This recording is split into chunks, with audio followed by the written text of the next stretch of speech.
اخرجہ الذین کفروا، یعنی یہ بات ظاہر کی گئی کہ کفار نے نبی کریم علیہ الصلوۃ والسلام کو آپ پر تبلیغ کی راہیں مسدود کی اور دعوت دین کو روکنے کی کوشش کی، تو قدرت نے ان کے لیے ہجرت کا راستہ منتخب کیا، مگر اس مکہ مکرمہ سے ان کے سفر کے سبب کو اخرجہ الذین کفروا سے بیان کیا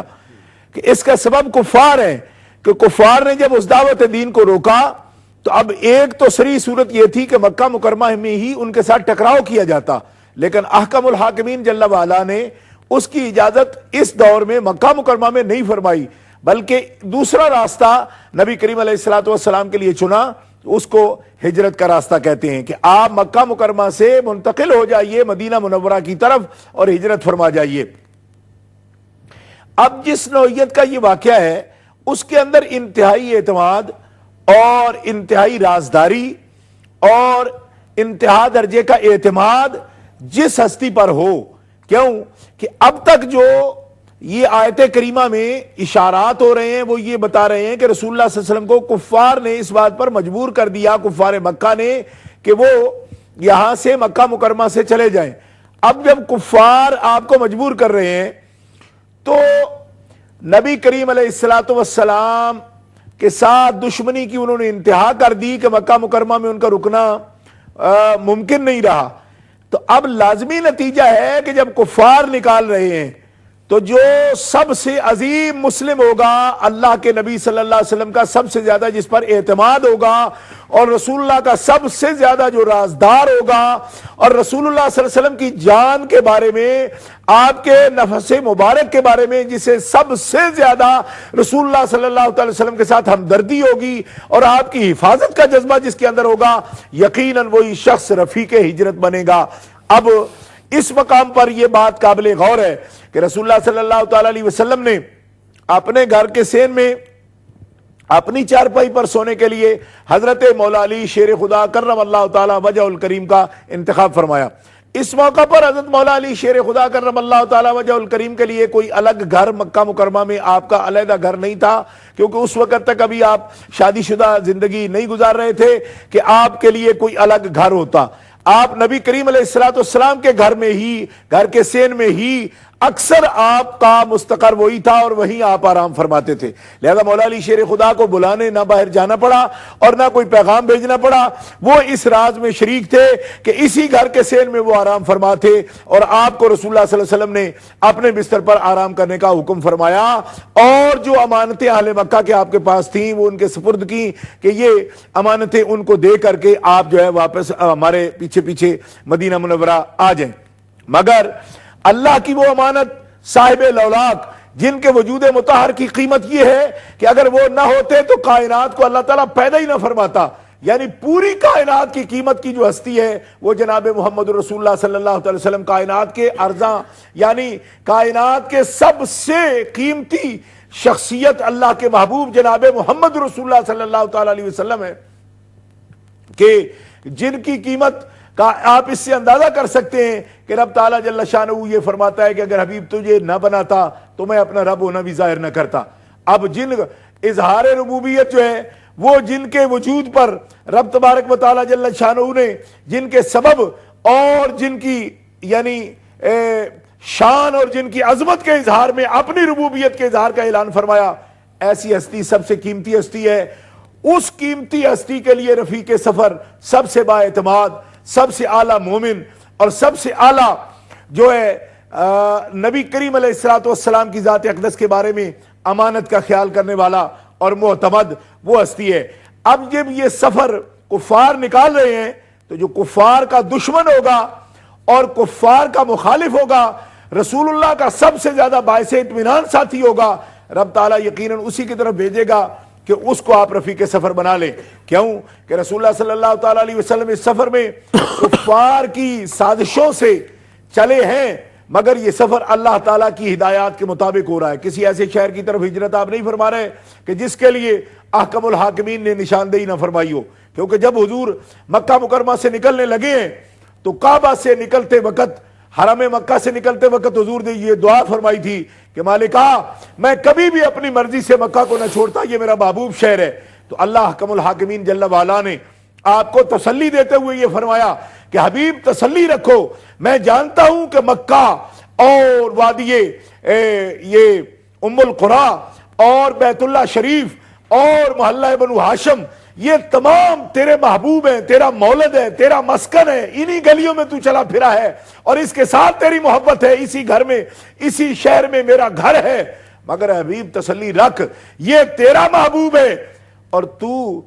میرا محبوب ہے، اور میں پوری دنیا میں جو مجھے سب سے زیادہ محبوب وادی ہے اور محبوب شہر ہے میں اس کو تیرا مسکن بنا رہا ہوں، لہذا یاد رکھ جسے چھڑا رہا ہوں وہ تیرا محبوب شہر ہے اور جہاں تجھے لے جا رہا ہوں وہ میرا محبوب شہر ہے، اس لیے اللہ کا محبوب شہر ہے جس کی طرف میں تمہیں ہجرت کے لیے کہہ رہا ہوں۔ اب یہ سارے سامان جب اللہ کے حکم سے ہو رہے ہیں تو مجھے یہاں نتیجہ کے طور پر صرف ایک لفظ کہنا ہے کہ رفیق سفر ہجرت بھی اللہ کا انتخاب ہے کہ حبیب اپنے گھر کی دہلیز سے جب تم نکلے ہو تو اب سیدھا سفر شروع نہیں ہوگا، سب سے پہلے تیرا سفر ابو بکر صدیق کے گھر کی طرف ہوگا۔